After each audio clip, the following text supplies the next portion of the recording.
सुदामा श्री कृष्ण के बाल सखा थे। दोनों ने गुरुकुल में एक साथ शिक्षा ली थी। सुदामा बेहद ही गरीब ब्राह्मण थे। उन्हें खाने के लिए भिक्षा का सहारा लेना पड़ता था। क्योंकि वह सच्चे ब्राह्मण थे इसलिए वह केवल 5 घरों से ही दिन भर में भिक्षा मांगा करते थे।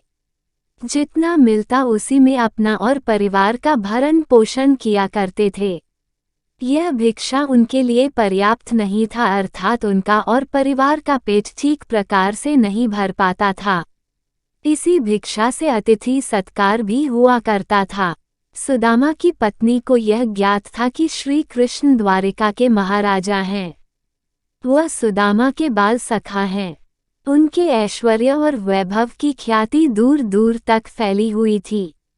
अगर सुदामा अपने सखा से सहायता मांगेंगे तो वह ना नहीं कहेंगे। ऐसा विचार करते हुए उन्होंने काफी प्रयत्न के बाद सुदामा को द्वारिका जाने के लिए मना लिया। रास्ता बहुत लंबा था और जाने का एकमात्र साधन स्वयं अपने 2 पैर थे। सुदामा अपने मित्र से मिलने संकोच और लज्जा के साथ द्वारिका की ओर निकल गए।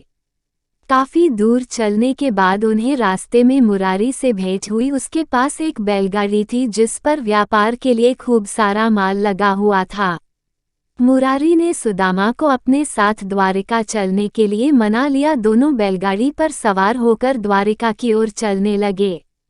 रास्ते भर मित्र की भांति मुरारी सुदामा के साथ हंसी ठिठोली करता रहा। द्वारिकाधीश उसके मित्र हैं इस पर भी उसका उपहास करता रहा, किंतु सुदामा उसकी बातों पर जरा भी क्रोध नहीं करता।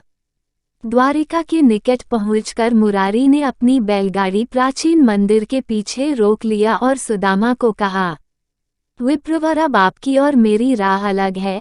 अब आप द्वारिका प्रस्थान कीजिए और मैं अपने व्यापार के लिए आगे बढ़ूं। ऐसा कहते हुए दोनों अपनी राह अलग अलग चुन ली।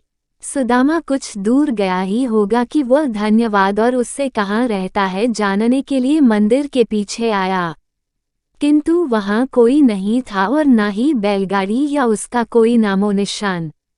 सुदामा आश्चर्यचकित और स्तब्ध रहा। उसके समझ में कुछ नहीं आ रहा था। अभी वह एक क्षण पहले मुरारी के साथ बातचीत कर रहा था, दूसरे क्षण वहां कोई नहीं है। वह समझ गया यह अवश्य ही उसके मित्र छलिया श्री कृष्ण की कोई लीला होगी। वास्तव में ऐसा ही था। जब दोनों की मुलाकात हुई तो मुरारी की घटना पर दोनों मुस्कुरा रहे थे।